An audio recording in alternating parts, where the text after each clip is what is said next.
মাত্র 14 দিনের ব্যবধানে সিরিয়ার রাজধানীর পতন হলো এবং পাহাড়ের মতন শক্তিশালী একটি স্বৈরাচার বাশার আল আসাদের বিদায় নিতে হলো। জিনিসটি আমিও বিশ্বাস করিনি। কারণ হচ্ছে যে এই বাশার কিন্তু ইরান এবং রাশিয়ার সমর্থনে ক্ষমতায় টিকেছিল। রাশিয়া এবং ইরান দুটি দেশ যখন একটি সরকারকে সমর্থন করে অস্ত্র-শস্ত্র, কর্মকর্তা, বাহিনী, মিলিশিয়া সবকিছু দিয়ে তাকে পরাভূত করা কিন্তু অনেক কঠিন। তারপর সেটা ঘটল।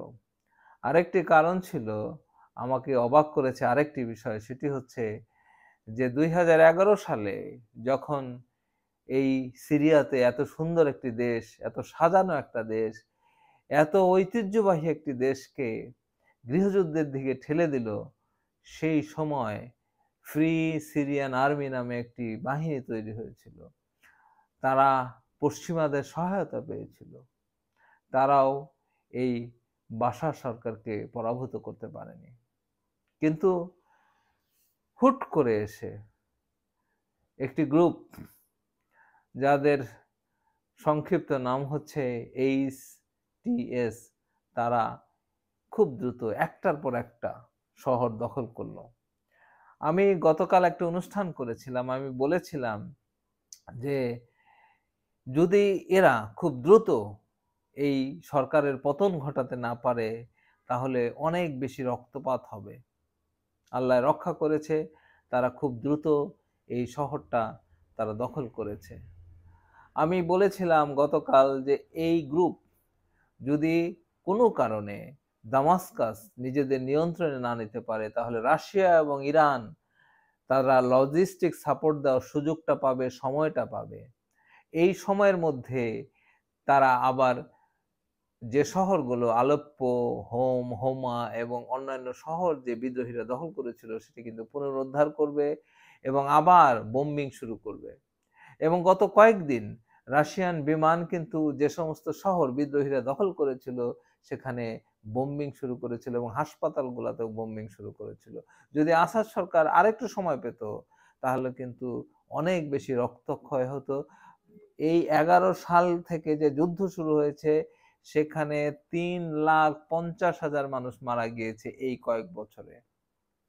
আমি ভয় পাচ্ছিলাম যদি এই বিদ্রোহীরা ব্যর্থ হতো, তাহলে কিন্তু আরো অনেক মানুষ মারা যেত। কিন্তু এই বিদ্রোহী নেতা জিলানি, তিনি CNN কে কিছুদিন আগে সাক্ষাৎকারে বলেছেন যে আমরা কোনো রক্তপাত চাই না, আমরা সমস্ত গ্রুপকে নিয়ে দেশটা পরিচালনা করতে চাই এবং শান্তিপূর্ণভাবে এই দেশটি আমরা পরিচালনা করব, যদি আমরা বাশার সরকারকে পতন ঘটাতে পারি। বাশার সরকারের এই পতনটা সারা বিশ্বই সারপ্রাইজিং বলেছে। পতনটা তো সারপ্রাইজিং বলেছেই, যখন তারা আলেপ্পো অর্থাৎ উত্তরাঞ্চলের বড় একটা শহর, অর্থনৈতিক যে কর্মকাণ্ড যেখানে সবচেয়ে বেশি হয় সিরিয়া, সেই শহরটি যখন দখল করলো, তখন সারা CNN, BBC, সারা বিশ্বের গণমাধ্যম বলল সারপ্রাইজিং, আকস্মিকভাবে তারা এই শহরটি দখল করেছে। আমি তখন ভেবেছিলাম যে এরকম দখল তো এর আগে আইএসরাও করেছিল, বিভিন্ন গ্রুপরা করে রেখেছে বিভিন্ন শহর, তারা তো দামাস্কাস দখল করতে পারেনি। স্বৈরাচাররা সব সময় তার দুর্গকে অনেক বেশি শক্তিশালী করে। আমি এই প্রসঙ্গে বাংলাদেশের কথাও বলি। বাংলাদেশে যখন শেখ হাসিনা 2014-তে একটি ভুয়া ইলেকশন করলেন, ইলেকশনে এই ধরনের একটা ইলেকশন করে তারা টিকে গেলেন। তারপরে 2018 সালে এই যে এত বড় একটা ছাত্র আন্দোলন হলো ওই নিরাপদ সড়কের জন্য, তখনও তিনি টিকে গেলেন। তিনি কিন্তু তার দুর্গকে শক্তিশালী করেছিলেন, পুলিশকে, আর্মিকে তার অনুগত করে রেখেছিলেন। তারপরেও আকস্মিকভাবে এই কোটা আন্দোলন যেভাবে বাংলাদেশের সরকারকে বিমানে পালিয়ে যেতে বাধ্য করেছেন, ঠিক একই রকমই এই বাশার সরকার দেশ থেকে পালিয়েছেন। পার্থক্য আছে, বাংলাদেশে কোনো গৃহযুদ্ধ চলছিল না, কিন্তু শেখ হাসিনা দেশের বেশিরভাগ মানুষের বিরুদ্ধে যুদ্ধ ঘোষণা করেছিলেন বলা যায়। কারণ ফেসবুকে একটা কিছু লিখলে তাকে ধরে আয়না ঘরে নিয়ে যায়। এটা যুদ্ধকালীনই অবস্থা বলা যায়। যাই হোক, এই প্রসঙ্গ বাদ দেই, আবার সিরিয়া প্রসঙ্গে আসি। এই সিরিয়ার প্রতি আমার একটা অন্যরকম সহানুভূতি রয়েছে। কারণ আমাদের ইসলাম ধর্মের যে সমস্ত ভবিষ্যদ্বাণী করা হয়েছে তাতে বলা হয়েছে সিরিয়া, এবং আমাদের নবী যে ব্যবসা করতেন তিনি কিন্তু এই সিরিয়াতেই করতেন, এবং সিরিয়া আরব বিশ্বের সবচেয়ে গুরুত্বপূর্ণ জায়গায় অবস্থিত। তার এক পাশে ইসরায়েল, আরেক পাশে লেবানন, আরেক পাশে ইরাক। যে ইরাক আমেরিকা শাসন করেছে, দখল করেছে কিছুদিন আগেও, তার পাশে সিরিয়া। সিরিয়ার সাথে আরব রাজনীতির একটা যোগসূত্র রয়েছে। সবচেয়ে বড় কথা হচ্ছে যে এই সিরিয়াতেই কুর্দিরা রয়েছে।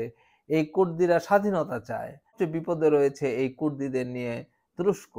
তুরস্ক সিরিয়ার কিছু এলাকা নিয়ন্ত্রণ করে। কেন নিয়ন্ত্রণ করে? তুরস্কে প্রায় ১ কোটিরও মতন শরণার্থী রয়েছে। অফিসিয়ালি শরণার্থীর সংখ্যা যদিও ৫০ লাখের মতন, কিন্তু আনঅফিসিয়ালি এই সিরিয়ানরা তুরস্কের উপর নির্ভরশীল। এখন যেটা হচ্ছে সেটি হচ্ছে এই যে জিলানি, তিনি কিন্তু একটা প্রতিশোধও নেননি।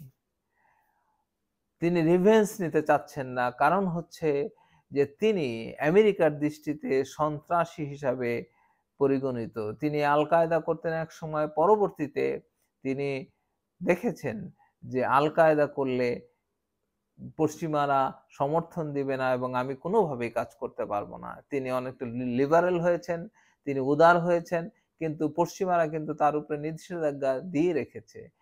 তাই যিনি বিদ্রোহী নেতা এইচটিএস এর যিনি প্রধান জিলানি, তিনি কিন্তু আবু মোহাম্মদ জিলানি, তিনি কিন্তু এখন দক্ষতার পরিচয় দিতে হবে, তাকে পশ্চিমাদের ম্যানেজ করতে হবে, তাকে রাশিয়াকে বলতে হবে যে আপনারা আগের সরকারকে সমর্থন করেছেন, যাই করেছেন, আমরা আপনাদের সাথে শত্রুতা চাই না। কারণ সিরিয়ার জনগণের প্রতিনিধিত্ব আমরা করতে চাই। ইনি অবশ্যই কথা বলবেন, এবং ইরান তাকেও ম্যানেজ করার চেষ্টা তার করা উচিত। কারণ হচ্ছে সিরিয়াতে কিন্তু প্রচুর শিয়া সম্প্রদায়ের লোক রয়েছেন, তাদেরকেও ক্ষমতার অংশীদার করতে হবে। এটি গণতান্ত্রিক প্রক্রিয়ার মাধ্যমে যদি ক্ষমতা হস্তান্তর হয়, তবে কিন্তু পশ্চিমারা এই সিরিয়ান এই নতুন সরকারকে অবশ্যই সমর্থন দিবেন বলে আমি বিশ্বাস করি। আমার ব্যক্তিগত কিছু মতামত রয়েছে, সেটি হচ্ছে মধ্যপ্রাচ্যের সবচেয়ে বড় সমস্যা হচ্ছে ইসরায়েলকে কেন্দ্র করে যে বিভিন্ন ধরনের সমস্যাগুলো তৈরি হয়। যেহেতু সিরিয়া একটা বড় অংশ গোলান হাইট ইসরায়েল দখল করে রেখেছে, সিরিয়ার এই গৃহযুদ্ধের ফলে ইসরায়েল সবচেয়ে বেশি লাভবান হয়েছে। কারণ হচ্ছে আগে এই গোলান হাইট এত সুন্দর একটা এলাকা, যেটাই ইসরায়েল দখল করে রেখেছে, সেটি এই বাশার সরকারের বাবা ছিলেন হাফিজ আল আসাদ। তিনি ইসরায়েলের সাথে যুদ্ধ করেছেন এবং তিনি কিন্তু লেবাননের রাজনীতি নিয়ন্ত্রণ করতেন, এবং লেবাননের রাজনীতির সাথে সিরিয়ার একটা হস্তক্ষেপ ছিল এবং তাদের একটা বড় প্রভাব ছিল। যদিও তারা স্বৈরাচার ছিল, তারা কিন্তু মধ্যপ্রাচ্যের রাজনীতিতে এই পরিবারটা বড় একটা ভূমিকা রেখেছে। ২০৭১ সাল থেকে এই হাফিজ আল আসাদ সিরিয়া শাসন করছিলেন, আর ২০০০ সাল থেকে তার ছেলে এই বাশার আল আসাদ, অর্থাৎ এই পরিবারের হাতে ৫৪ বছর সিরিয়া ছিল। সিরিয়াকে তারা আধুনিক করেছেন, এটি সত্য কথা। সিরিয়াকে একটা মানসম্মত জায়গায় নিয়ে গেছেন এই পরিবার, এটি সত্য কথা। কিন্তু সিরিয়ার সাধারণ মানুষের মন জয় তারা করতে পারেননি। অন্যতম কারণ হচ্ছে এই শিয়া সুন্নির মধ্যে যে একটি ব্যালেন্স করা, সেটি ছাড়া করতে পারেননি। এই লোকটির বাবা, অর্থাৎ এই যে বাশার, তিনি কিন্তু লন্ডনে লেখাপড়া করেছেন। তিনি ব্যক্তিগতভাবে একজন চোখের ডাক্তার এবং তিনি একজন শিক্ষিত লোক। তারপরেও তিনি এই সিরিয়াকে নিয়ন্ত্রণ করতে পারেননি ঠিকভাবে। যাই হোক, তার বাবার বিরুদ্ধে কিন্তু অনেক অভিযোগ ছিল। তিনি তার বিরুদ্ধে এই যে হোমা শহরটিতে একটি বিদ্রোহ হয়, প্রায় ১০,০০০ মানুষকে তিনি হত্যা করেন। তারপরেও এদের আরব বিশ্বে কিন্তু ইসরায়েলের সাথে যুদ্ধ করার ক্ষেত্রে তাদের একটা অবদান ছিল বলে অনেকেই মনে করেন। যাই হোক, মধ্যপ্রাচ্যের এই যে জটিল রাজনীতি, জর্ডান, সিরিয়া, লেবানন, এই সমস্ত জায়গায় এই পরিবারটি তাদের একটা হস্তক্ষেপ ছিল। আবার ইরান কিন্তু এই সিরিয়াকে দিয়ে তারা ইসরায়েলের বিরুদ্ধে যে প্রক্সি যুদ্ধ অর্থাৎ হিজবুল্লাহর মাধ্যমে যে যুদ্ধটা সেটি কিন্তু তারা সম্পাদন করত। এখন নতুন করে ভাবতে হবে ইরানকে, নতুন করে ভাবতে হবে রাশিয়াকে। রাশিয়ার পররাষ্ট্রমন্ত্রী বলেছেন যে তারা এই জিলানি সরকারকে সমর্থন দিবেন না। কিন্তু সময় এবং সবকিছুকে মেনে নিতে বাধ্য করে।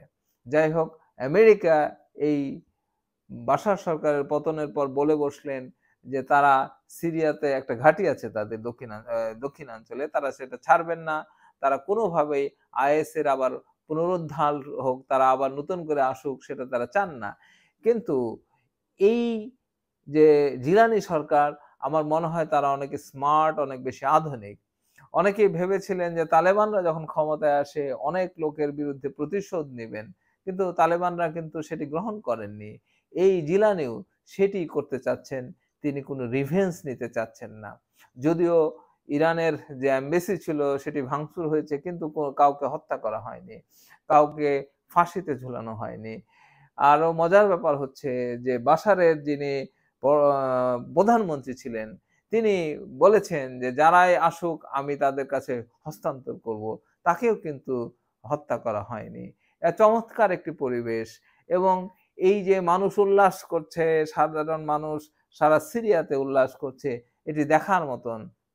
এটির সাথে বাংলাদেশের যে শেখ হাসিনার পতন তার একটা মিল রয়েছে।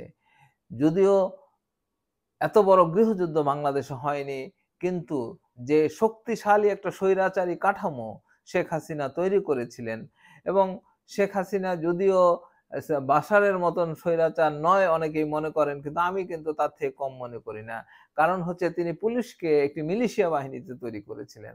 সেই যুদ্ধকালীন অবস্থায় একটি পুলিশ যেমন মিলিশিয়ার কাজ করে, এরা পুলিশের কোনো কাজ করত না। ছাত্রলীগ কোনো রাজনৈতিক দল ছিল না, তারা মিলিশিয়া বাহিনীর মতন। তাদের হাতে বন্দুক থাকতো, তাদের হাতে পিস্তল থাকতো, তাদের হাতে বাঁশ থাকতো, তাদের হাতে লাঠি থাকতো। কথাগুলো বলার কারণ আছে। কারণ হচ্ছে আমরা অনেকেই মনে করি যে কোনো দেশে গৃহযুদ্ধ হলেই সে স্বৈরাচার থাকে। শুধু তাই না, শান্তিকালীন রাষ্ট্রগুলোতেও স্বৈরাচার অবস্থান করে। যাই হোক, যেকোনো স্বৈরাচারের পতনে আমরা সাধারণ মানুষ, আমরা মুসলিমরা আমরা আনন্দিত হই। আমরা চাই আমি অ্যাজ এ মুসলিম বিশ্বের মধ্যে শান্তি বজায় থাকুক, আরব বিশ্বের মধ্যে শান্তি বজায় থাকুক। এই সিরিয়াকে নিয়ে আর কেউ যাতে খেলতে না পারে। কোনো ওয়ার্ল্ড প্লেয়ার যারা বিশ্ব নিয়ে খেলা করে তারা যেন আর কেউ এই সিরিয়া নিয়ে খেলতে না পারে। যারা অস্ত্র ব্যবসায়ী তারা যেন এই আমাদের মুসলিম ভাইদের মধ্যে নিজেদের মধ্যে যুদ্ধ বাঁধিয়ে আর যেন কেউ আমাদের রক্তক্ষয়ী, রক্তপাত না ঘটাতে পারে। সেটি আমাদের আশা এবং সেটি আমাদের সবার প্রত্যাশা।